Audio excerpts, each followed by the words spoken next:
Yo, thank you for joining. I really appreciate it. It's another day. Hope you're having a good day. It's 9:26 a.m. Pacific time. It's May 21st, 2026. Trump wants to stop tracking job data by race and sex. This is why. Just how diverse is corporate America? For decades, it has been the federal government's job to keep track. Each year, major companies submit a breakdown of employees by race and gender in a form popularly known as an EEO-1 report. Since the 1960s, this trove of demographic data has been instrumental in spotting patterns of discrimination and supporting civil rights investigations in the workplace. Not for much longer. The Trump administration has signaled in putting a stop to its as part of its diversity, equity, and inclusion reforms.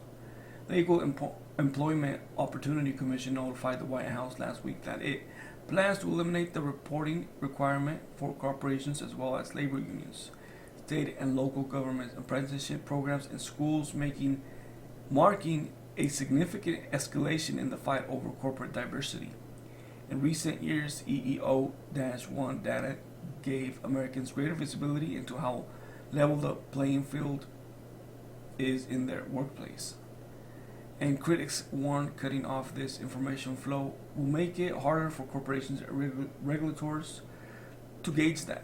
The Trump White House argues this is just the latest in a series of necessary steps to unwind Biden-era policies that unfairly promoted favored groups over others. Representative Lauren Underwood, Democrat from Illinois, attempted to amend an appropriations bill to require the EEOC fund the collection of employee demographic information, but the effort was rebuffed without Republican support. Information tracking the state of diversity in the American workplace won't go away entirely. States like California and Illinois still require employers to submit workforce demographics reports. If the federal government stops collecting EEO-1 data, more states may enact similar reporting requirements, but little else stands in the EEOC's way, legal observers say. After 60 years, EEO-1 reporting seems likely to come to an end sometime over the next few years, the Littler law firm said in the blog post.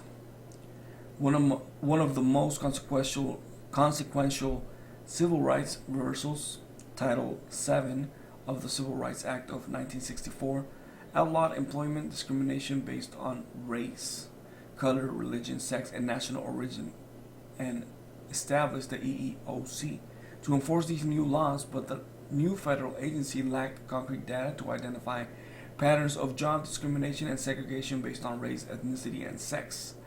So the EEOC used its power under the Civil Rights Act to mandate that companies with 100 or more employees and federal contractors with 50 or more employees fill out standardized reports with concrete demographic data.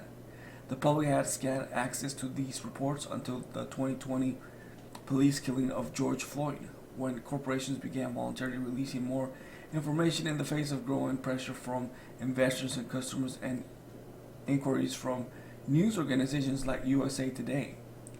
These quarters of S&P 500 companies disclosed EEO-1 data for 2022 and 2023, according to Josh Raymer, founder of People Return, which provides data and research on workforce trends in public companies.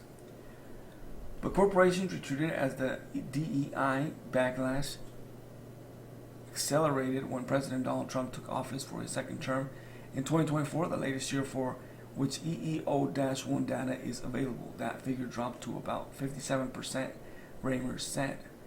The widely anticipated announcement that the EEOC would cease collecting the data drew a swift rebuke from the Joint Center for Political and Economic Studies. The research organization focused on issues affecting Black Americans said the loss of data could be one of the most consequential civil rights reversals of this era. Is DEI illegal? Democrats challenge FCC diversity probes. For generations, America's civil rights framework has operated on a simple premise. Inequality can be measured, mortgage lending disparities, redlining, employment discrimination, unequal access to capital. None of these were exposed because institutions voluntarily admitted wrongdoing. They were uncovered because data was collected, analyzed, and tested in courts. It wrote, data does not predetermine outcomes. It does not guarantee discrimination claims succeed. It just allows society to see, and increasingly that visibility itself appears to be what is under attack. Proponents say enforcement agencies like the EEOC rely on EEO-1 data to know where to focus their limited resources. Employers use it to identify major gaps in their workforce and barriers to equal opportunity. Without this data, the EEOC loses its most basic tool needed to do its job. Said fairness, access, inclusion, and representation strategist Lily Sang, author of Reconstructing DEI. Chair Feldblum, a former EEOC commissioner, argued that absence of EEO-1 data will weaken the federal government's ability to enforce anti-discrimination laws. The EEOC did not respond to a request for comment. The EEOC's data collection has been crucial for understanding what works and what fails to produce equal employment opportunity in both employers and regulators' efforts. Donald Thomas Kovic-Davy, a sociology professor who runs the Center for Employment Equity at the University of Massachusetts Amherst, told USA Today, in the absence of these data, employers and the EEOC will be flying blindly. Why DEI critics want to scrape EEO-1 data? Eliminating EEO-1 data collection has been on the Republican wish list going back decades. The Heritage Foundation made it a priority in Project 2025, a sweeping blueprint it drew up in anticipation of Trump's return to power. Jonathan Berry, a veteran of the first Trump administration and lead author of a chapter on the Labor Department and related agencies, told USA Today in 2024 that the EEO-1 report is a reductive document that requires employers to classify their employees into racial categories even without suspected discrimination, encouraging employers and the government alike to evaluate employees in racial terms. The goal here is to move toward colorblindness and to recognize that we need to have laws and policies that treat people like full human beings, not reducible to categories, especially when it comes to race. Berry, now solicitor for the Department of Labor, said at the time, central to Trump's presidential campaign and his second term in office is eliminating DEI programs that he says focus on race and gender at the expense of individual achievement. Even though men, and white men in particular, dominate corporate America, his view is that unlawful and woke DEI policies have harmed white Americans and white men specifically. Two men fought over jobs in a mill. 50 years later, the nation is still divided. Republican EEOC Chair Andrea Lucas is emerging as one of the most aggressive regulators in carrying out Trump's DEI rollback. Under Lucas, the EEOC has upended decades of civil rights policy that once focused on the rights of women and people of color to match the president's agenda, soliciting complaints from white men while dismissing cases on behalf of transgender employees. She has warned employers that Trump administration will not tolerate discrimination against certain races or groups. Among her agency's recent priorities, investigating Nike's diversity policies for allegedly discriminating against white employees and suing a Coca-Cola co-distributor for allegedly excluding male employees from a women's retreat. Your job as a business executive is not to solve the world's ills, she said during a recent podcast with the advocacy organization America First Legal. The way you serve our country is to actually make the goods and services that you're supposed to do, and you should try to find the very best people for that, and that should be related to the goods or services you're providing, not what they look like. Who they are, those things are irrelevant, and they are corrosive, and they're contrary to our nation's founding, and they're just straight up illegal.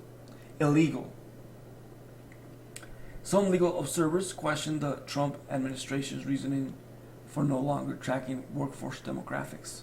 Historically, white workers make up a small fraction of bias allegations to the EEOC. White workers account for about 10% of all race discrimination claims, despite making up about 2/3 of the U.S. workforce, according to data USA Today obtained from the EEOC in 2023. A study from the Center for Employment Equity at the University of Massachusetts found that white men filed about 9% of race discrimination claims from 2012 to 2016. Wouldn't the EEOC want this data if there is rampant DEI-driven discrimination against white men? Josh Rothman with the Rothman Horowitz Law Firm asked on LinkedIn. This is what poker players can tell, Rothman said. The data won't support their narrative and political talking points. It will show that female and black and Hispanic employees are underemployed compared to their peers, as it always has. Yo, thank you for joining. I really appreciate it. Smash that like button, subscribe to the channel, comment down below, let me know what you think. Follow me on Instagram, Studio11. Follow me on X, Studio2020. I like to say Twitter. Follow me on Twitter. Thank you for joining, and I'll see you on the next one.